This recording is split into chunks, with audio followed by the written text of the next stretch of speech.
Okay, welcome. You've brought us a stack of sources today that paint a really quite striking picture, I have to say. It's about a difficult and, frankly, pretty unsettling situation facing Indian students trying to get into the United States right now. That's right. Yeah, when we started digging into this material, it just became really clear there's this huge disconnect. You've got this long-held dream for so many people Hmm. studying abroad, especially in the US. And then boom, there's this like jarring reality check that some students are facing the second they land. It's quite the contrast, isn't it? Yeah. So our mission today, looking through all these articles, reports, firsthand accounts we've gathered, it's really to pull back the layers. You Yeah. need to understand what these sources are telling us about some recent, very public incidents, and importantly, the broader context that seems to be fueling them. Because like you said, it doesn't feel random. Not at all. And we need to look at how different people, different groups are reacting. So we'll touch on policies, Mm. the political undercurrents, and maybe most importantly, the very real human impact this is having. And you mentioned jarring realities. Well, the material we looked at definitely highlights one particularly vivid, really challenging moment caught on camera recently. It seems to have brought this whole issue into, well, sharp focus for a lot of people. Absolutely. Let's zero in on that moment first because it's one of those things that's kind of tough to shake once you read about it or see the footage. Yeah. It happened just recently, right? At Newark Liberty International Airport. Yeah. And you just picture it. A student finally arriving, maybe after months, maybe years of planning, studying, dreaming of just stepping onto U.S. soil to start their studies. Yeah. And instead of that, feeling of arrival, of triumph, this young Indian student, based on the accounts we saw, ended up facing handcuffs, actually being physically pinned to the ground by airport authorities, Hmm. and ultimately deportation, sent back. That image alone is just powerful. But what really seemed to make this particular incident blow up was a video. Exactly. A viral video. It was shared by an entrepreneur, Kunal Jain, on X. That was back on June 8th. And he was actually there. He saw it happen firsthand, captured some of it. And his description reading it sounds incredibly raw. Oh, yeah. He described seeing the students' distress, the tears. You could almost feel the helplessness he felt watching it. Just heartbroken was the word he used, I think. And the comparison he used in his post really hit home for people, didn't it? He said the student was pinned down like something out of WWE SmackDown. Right. That visual, that comparison, it just immediately conveyed this sense of, well, excessive force. And that sparked widespread outrage online. People started describing the scene as humiliating, distressing. You can notice why. That visceral reaction seems key to why this specific incident became such a flashpoint. Definitely. And as the material shows, the response wasn't just, concern people online. It quickly escalated. We saw official and political reactions kick in pretty fast. Right. So the Consulate General of India in New York, they put out a statement relatively quickly on their X account. Mm-hmm. They confirmed they were aware, said they were in touch with local U.S. authorities, reaffirmed their commitment to the welfare of Indian nationals, kind of the standard diplomatic acknowledgement, you'd say? Pretty standard, yeah. Yeah. Measured. But back in India, the political reaction, that was much sharper, much more immediate. The Congress Party particularly jumped on this. Ah, okay. So Poinkara, he heads up their media department, right? Yeah. He posted on X asking, essentially, why this level of humiliation is being tolerated. Yeah, and the reports we looked at note he made a direct comparison. He brought up how India handled the diplomatic fallout back in 2013 with the Divyang Cobrigate issue. Right, I remember that. His point seemed to be suggesting India's response felt, I don't know, stronger, showed more muscle back then compared to now. That was the implication. Interesting comparison. And then another prominent Congress leader, Jairam Ramesh, he weighed in too. He did. He made an even broader claim on X, actually. He said Indian citizens and students have faced, quote, repeated mistreatment in the U.S. over the past year. So framing Newark not as a one-off, but part of a pattern. Okay, so connecting dots there. His post also included something else, though, didn't it? Something our sources described as maybe a bit more politically charged. Yes. There was this allegation about U.S. President Donald Trump supposedly brokering some kind of ceasefire between India and Pakistan, quote, in India's absence. Hmm. The material we reviewed flags that claim, describes it as feeling more like a political jab Ramesh threw in, not necessarily a documented event directly tied to the student situation in June 2025. Right, so potentially muddying the waters a bit or using the moment for other political points. It shows how quickly these things can get tangled up in domestic politics, right? Absolutely. And it boils down to the core question that Congress, according to these sources, is really pushing hard on. Why are Indian students facing this kind of treatment now, and what exactly is the Indian government doing, or maybe not doing, about it? Exactly, because look, that single incident in Newark, it's incredibly impactful, easy to focus on, but the material makes it crystal clear this isn't happening in a vacuum. There's a much bigger picture here. And to really get that bigger picture, you first have to grasp the sheer scale we're talking about. Indian students in the U.S., the numbers are just huge. They really are. According to the reports, in 2024, we're looking at roughly 337,630 Indian students studying there. Wow, over 330,000. It's massive. They make up something like a third of all international students on American campuses. Their contribution academically, economically, it's substantial. Huge. And what these sources seem to reveal is that this current climate, this anxiety, stems quite significantly from recent policy shifts, specifically under the Trump administration, particularly since early 2025. Yeah, there have been some specific changes highlighted that are having a real impact. One big one is the pausing of new student visa interviews. Pausing them, okay. And the reason given? The reason cited, according to the material, is a need for, quote, more stringent norms. More stringent norms. Okay, that sounds vague. Do the sources dig into what that actually means in practice? Well, they point to things like increased vetting of social media posts. So, a student's online footprint, what they like, what they share, that could potentially become a factor in whether they get or keep their visa. Wow. Imagine the pressure of that. Every tweet, every Instagram post, potentially jeopardizing years of planning. Exactly. And beyond that, there are also these discussions, the sources call them murmurs, or sort of quiet conversations about potentially capping foreign student enrollment numbers at top universities. What's happening then? Yeah. The example given was Harvard. Foreign students are currently around 31% there, I think, and there's talk maybe of limiting that to 15%. That would be a dramatic shift if it happened. Huge. And then there's the other big one, the Optional Practical Training Program, OPT. That's absolutely crucial, isn't it, for students wanting work experience after graduation? Well, absolutely vital. And the numbers show it. In 2023-24 alone, nearly 98,000 Indian students use the OPT program. 98,000. So nearly 100,000 students relying on that bridge to get practical experience. Exactly. So the prospect of cuts or major changes to OPT just adds another huge layer of uncertainty, anxiety, for students trying to plan their futures beyond just the degree. So you put all that together, paused interviews, social media checks, potential enrollment caps, OPT worries. The sources describe the overall effect on students as being stuck in this kind of perpetual anxious limbo. That's the term they use, yeah. And we're seeing reports of visa cancellations, deportations happening. The material even included an anonymous account. A 24-year-old student admitted for a master's in computer science, Okay. had her visa rejected, and apparently for no clear reason given, just rejected. Oh, that must be absolutely devastating after getting accepted and everything. It paints this picture of just unpredictable risk, which brings us, I guess, to trying to understand why. Why does this environment seem to be intensifying right now? The material offers a few different perspectives on the motivations. Okay, let's unpack those.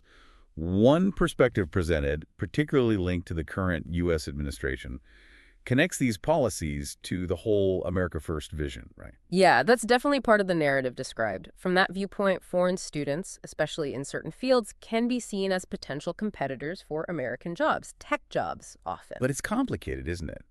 Because the economic reality, which the sources also highlight, is that these students contribute a lot financially.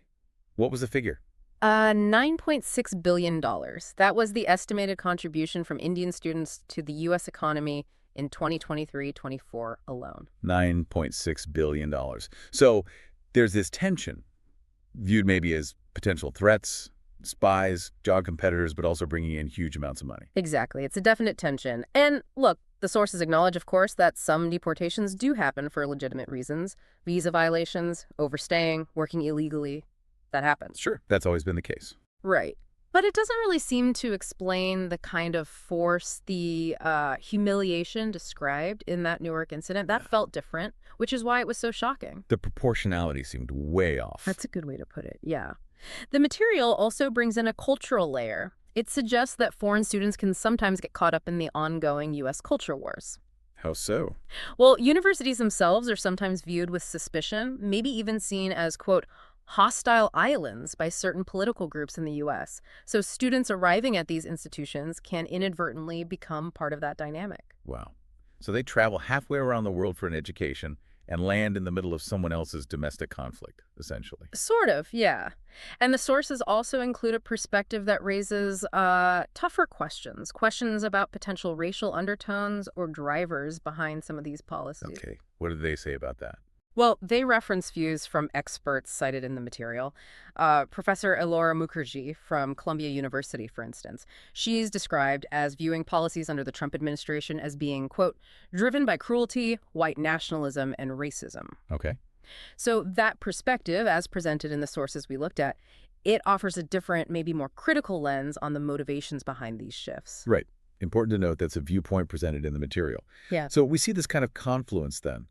Economic views, specific policy changes, these broader cultural dynamics, and these really challenging questions about bias, all feeding into the current situation. Seems like it. Yeah. So turning back to India then, how is India officially responding to all of this, according to the sources? Well, the official response, like we mentioned, has primarily been the consulate in New York engaging directly with local U.S. authorities about specific incidents, using the standard diplomatic channels. Quietly, directly. Okay. But politically, back home, as we saw the Congress Party's reaction, the demand is for something much more visible, louder. Much louder, yeah. They're calling for a personal appeal from Prime Minister Modi directly to President Trump, asking him to intervene and stop what they've called atrocities. That's strong language, but there's often a gap between political demands and diplomatic reality, right? Absolutely. And the sources we reviewed kind of acknowledge that complexity. Political calls for immediate, high-level public action often clash with how diplomacy actually tends to work, which is usually more nuanced, maybe slower, and definitely less public. And it's interesting, the material points out Prime Minister Modi's relative silence on this specific issue, especially compared to how he's publicly addressed other matters recently. They mentioned his comments on Operation Sindoor. Yeah, regarding avenging terrorist attacks, that was just days earlier, May 30th. Very forceful comments. So the contrast in tone, or lack of comment on the student issue, is noticeable. Do the sources speculate on why the silence? They explore possibilities, could be strategic, right? Maybe avoiding a public escalation while those diplomatic channels are working behind the scenes. Or maybe just waiting? Or maybe waiting for more concrete facts to emerge from specific incidents before making a big, high-profile statement that could have wider diplomatic ripple effects. Choosing battles carefully. Meanwhile, though, the Congress Party, they haven't been silent. The material mentions they've been raising this issue for a bit. They have. Apparently, they brought up similar concerns about deportations back in April. That was during a visit by U.S. Vice President J.D. Vance. They urged Modi's government then to address the, quote, troubling manner of deportation and the atmosphere of fear it was creating among students. So this isn't entirely new ground for them politically. Not at all. And you can clearly see the domestic political angle here. Congress using the student situation to criticize the Modi government, trying to paint them as maybe ineffective in protecting Indian citizens abroad. That narrative is definitely at play. Okay. But it's also important to remember, as the sources do point out, that India isn't without influence in this relationship, right? Oh, absolutely not. India has significant leverage. The U.S.-India relationship is strong, it's deep, across really crucial areas. Trade, defense cooperation, technology partnerships. Right. It's not a relationship where one side just dictates terms. So that potentially creates space for effective diplomacy, even if it's happening quietly. Okay.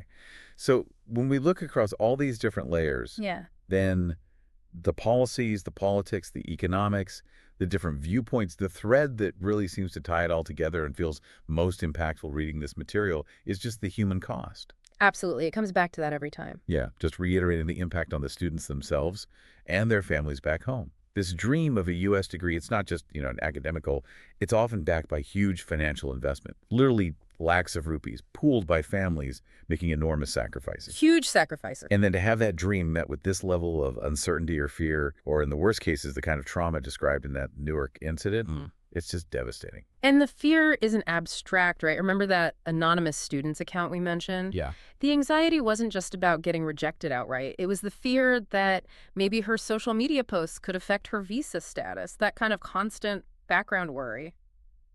That's a heavy burden for young people just trying to pursue their education. Definitely. So, thinking about solutions, or at least steps forward, what do the sources suggest? What potential actions are discussed that could maybe help alleviate the situation? Well, on India's side, one suggestion that comes up is boosting those diplomatic efforts. Perhaps moving beyond just the consulate level engagement, maybe signaling the government's concern more forcefully, even potentially a carefully worded public statement. Okay. And maybe more practical help for students too. Yes, providing clearer, more accessible guidance, that's mentioned. Something concrete, maybe like a comprehensive handbook or a dedicated resource center from the consulate. Just helping students navigate what are often really opaque, complex U.S. visa rules and procedures, empowering them with information. That makes sense. What about the students themselves? Well, unfortunately, the advice seems to be for students to be hypervigilant right now. Ah, Yeah. Carefully checking their visa status constantly, being extremely cautious about any behavior that could possibly be misinterpreted as violating their visa terms, and like we discussed, being super mindful of their online presence. It's a lot to put on them. it really is. Yeah. And on the U.S. side, what needs to change there, according to the material? Well, fundamentally, a call for more compassion, really, Hmm. and better training for airport authorities, specifically on how to handle student arrivals with more sensitivity, more proportionality than what was apparently seen in Newark. Right. Basic decency almost. Yeah, and universities, too. They benefit immensely from having international students financially and academically. The suggestion is they need to step up more, advocate more forcefully on behalf of their students, not just be silent observers when things go wrong. So, bringing it full circle then, that really distressing incident at Newark Airport, as awful as it was for that individual student, it really serves as this powerful, quite painful symbol, doesn't it, of this much larger, much more complex situation we've been unpacking from the material you shared. It really does seem to encapsulate it. It shows how these individual aspirations, a student's dream of learning, building a future, can just collide head on with these rapidly shifting national policies and the intense political dynamics playing out on both sides of the world. Yeah, they came looking for opportunity, for knowledge, and instead some are finding themselves trying to navigate this environment filled with uncertainty, sometimes fear, and in those really unfortunate cases, deep humiliation. It definitely leaves you with a lot to think about. Absolutely. So, for you listening, maybe the question to ponder is what does this whole situation really reveal about that tricky intersection? International relations, constantly evolving immigration policies, and these deeply personal, often incredibly expensive aspirations of individuals just trying to chase educational opportunities across borders. What needs to shift here, and maybe in which direction, for the skies to actually clear for students caught in this current climate?